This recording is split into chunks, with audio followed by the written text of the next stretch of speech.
నమస్కారం అండి, నా పేరు డాక్టర్ సువర్చల, జీవా ఫర్టిలిటీ సెంటర్స్లో సైంటిఫిక్ డైరెక్టర్ని. పీరియడ్స్ వచ్చినప్పుడు శుభ్రత మెయింటైన్ చేయడం చాలా ఇంపార్టెంట్. దీనివల్ల చాలా ప్రాబ్లమ్స్ రావచ్చు, మీ సంతానలేమి సమస్యకు కూడా ఇది ఒక కారణం కావచ్చు. ఇది ఎలా అవ్వచ్చు అనేది ఇవాళటి టాపిక్ డిస్కషన్. స్టడీస్ ఏమంటున్నాయో కూడా చూద్దాము. మొదటి కారణం ఏంటంటే ఇన్ఫెక్షన్స్ అవాయిడ్ చేయడం. సో ఈ పీరియడ్స్ అప్పుడు శుభ్రత మెయింటైన్ చేయడం చాలా క్రిటికల్. మీరు ఏ ప్రోడక్ట్ వాడినా, ప్యాడ్స్ వాడతారు, టాంపోన్స్ వాడతారు, మెన్స్ట్రువల్ కప్స్ వాడతారు, ఇవన్నీ వాడినప్పుడు రెగ్యులర్గా చేంజ్ చేయడం చాలా ముఖ్యమైన విషయం. రెగ్యులర్గా చేంజ్ చేయకపోతే బ్యాక్టీరియల్ ఇన్ఫెక్షన్స్ అవ్వచ్చు, ఈస్ట్ ఇన్ఫెక్షన్స్ అవ్వచ్చు. దీనివల్ల మీ సంతానలేమి సమస్యకు కూడా ఇదొక కారణం కావచ్చు. నెక్స్ట్ టాక్సిక్స్ షాక్ సిండ్రోమ్ అంటారండి. ఇది చాలా రేర్, బట్ టాంపోన్స్ వాడిన వాళ్ళలో ఈ బ్యాక్టీరియల్ ఇన్ఫెక్షన్ అనేది అవ్వచ్చు. ఇలాంటప్పుడు వివిధ ఆర్గన్స్ అంటే వివిధ పార్ట్స్ కూడా ఎఫెక్ట్ అవుతాయి. దీనివల్ల సంతానలేమి సమస్య కావచ్చు. సో టాంపోన్స్ వాడే వాళ్ళు 4 to 8 hours అంటే 4 నుంచి 8 గంటల్లో ఇది మారుస్తూ ఉంటే హెల్త్ అనేది మెయింటైన్ అవుతుంది.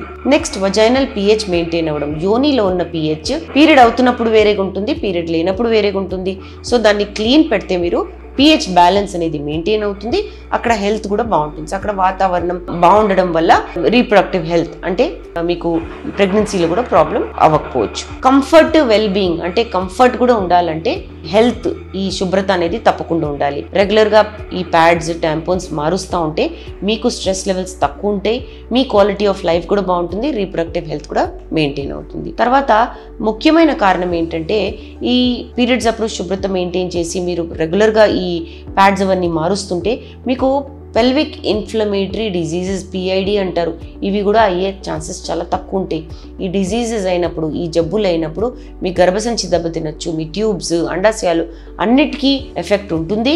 దీనివల్ల సంతానలేమి సమస్య ఖచ్చితంగా కావచ్చు. ఇది ఒక చాలా ముఖ్యమైన కారణం. సో స్టడీస్ చాలా చక్కగా చూపిస్తున్నాయండి. ఈ స్టడీ ఏదైతే మీరు మీ స్క్రీన్ మీద చూస్తున్నారో ఇది ఇండియాలో అడోలసెంట్ అంటే టీనేజర్ అమ్మాయిలలో చూసిన స్టడీస్ అనమాట.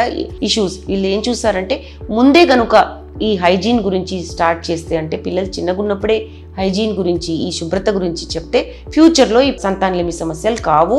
ఫ్యూచర్లో రీప్రొడక్టివ్ సమస్యలు అంటే సంతానలేమి సమస్య అవ్వకుండా ఉంటాయి అన్నమాట. చిన్నప్పుడే ఈ పీరియడ్ స్టార్ట్ అయినప్పటి నుంచే తల్లిదండ్రులు దీని గురించి మాట్లాడాలి.